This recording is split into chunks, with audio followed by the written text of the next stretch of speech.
आज की tag driven दुनिया में सिविल सर्वेंट्स उसको ऐसी स्किल चाहिए जो न उन्हें सिर्फ टेक्नोलॉजी समझने में मदद करे बल्कि उसे स्मार्ट और इंक्लूसिव गवर्नेंस के लिए इस्तेमाल भी कर सके। In the age of technology, governance is not about managing systems. It is about multiplying possibilities. हमें टेक से भी होना पड़ेगा ताकि हर पॉलिसी और स्कीम को टेक्नोलॉजी के जरिए ज्यादा एफिशिएंट और एक्सेसिबल बनाया जा सके।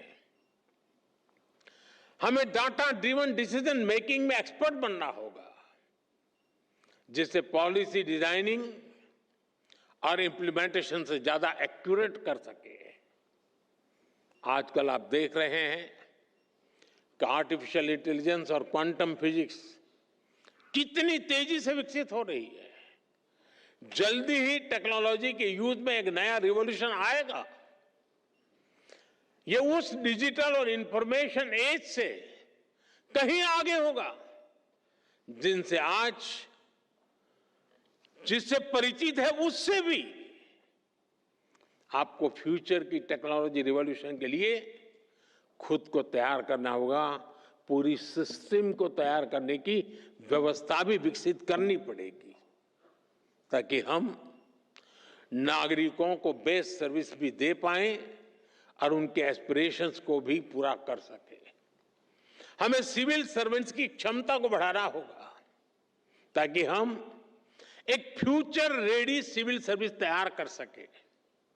और इसलिए मिशन कर्मयोगी और civil service capacity building programme, और जिसका जिक्र हमारे कैप्सेक ने अभी किया, मैं इन दोनों को मेरे लिए वो बहुत अहम मानता हूं। साथियों, तेजी से बदलते समय में हमें ग्लोबल चैलेंजेस पर भी गहरी नजर रखनी है। आप देख रहे हैं फूड, वाटर और एनर्जी सिक्योरिटी अब भी बड़ी चुनौती बनी हुई है। विशेष रूप से ग्लोबल साउथ के लिए यह बहुत बड़ा संकट है। लंबे समय से चल रहे संघर्षों के कारण कई देशों में हालात और मुश्किल होते जा रहे हैं।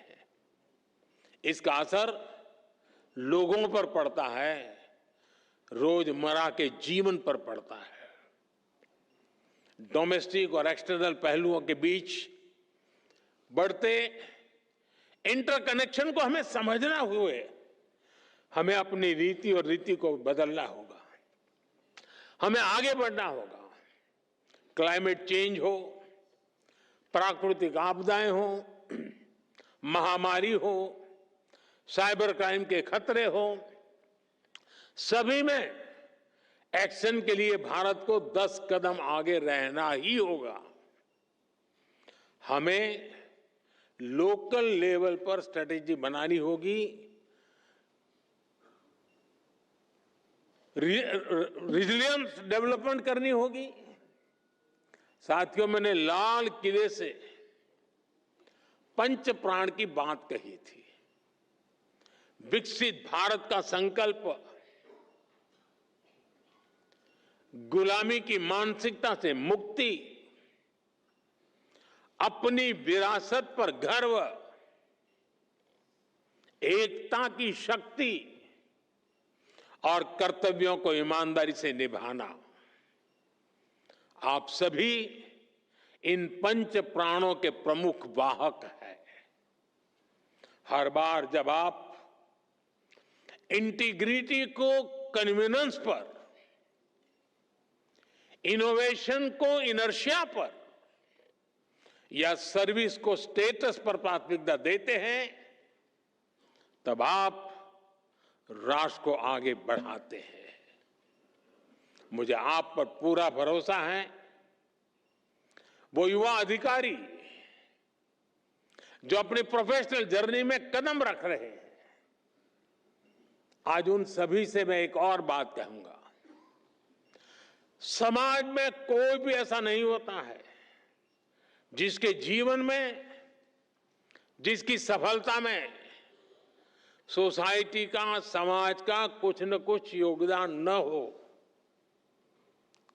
समाज के योगदान के बिना किसी के लिए भी एक कदम भी आगे बढ़ना मुश्किल होता है। और इसलिए हर कोई अपने अपने सामर्थ्य के हिसाब से समाज को लौटाना चाहता है।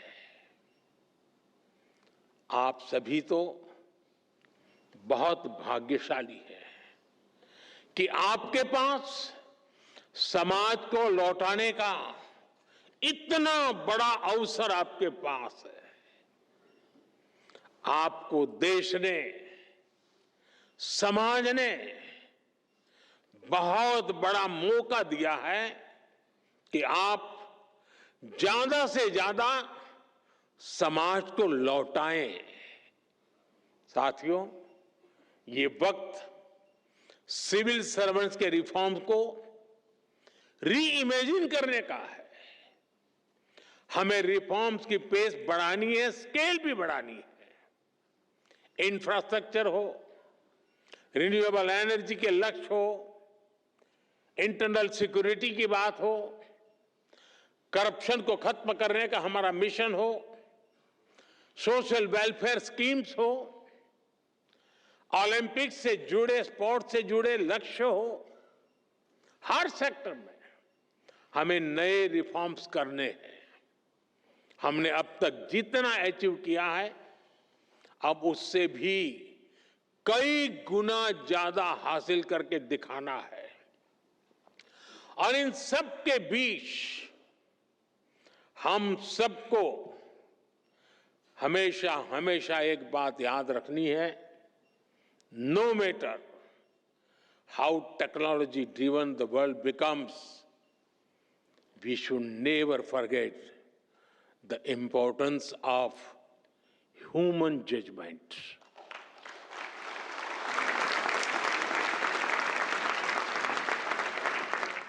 संवेदनशील रहिए, गरीब की आवाज सुनिए,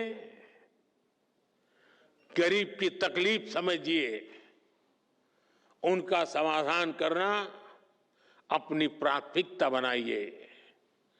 जैसे अतिथि देवो भव होता है, वैसे ही नागरिक देवो भव, इस मंत्र को लेकर के हमें चलना है। आपको सिर्फ भारत के सिविल सर्वेंट्स के रूप में ही नहीं, विकसित भारत के शिल्पकार के रूप में अपने दायित्व के लिए तैयार करना है। वो एक वक्त था, आप सिविल सर्वेंट बने, सिविल सर्वेंट के रूप में आगे बढ़े और आज भी सिविल सर्वेंट के रूप में सेवा कर रहे हैं। लेकिन अब वक्त बदल चुका है साथियों।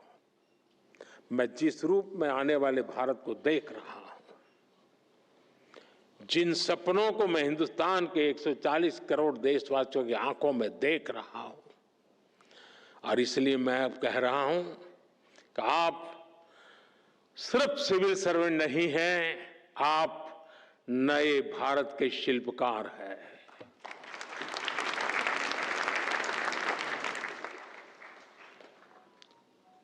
शिल्पकार का उस दायित्व निभाने के लिए हम स्वयं को सक्षम बनाएं, हम समय को लक्ष्य के लिए समर्पित करें, हर सामान्य व्यक्ति के सपनों को खुद के सपने बना करके जिए। आप देखिए, विकसित भारत आपकी आंखों के सामने आप देख पाएंगे।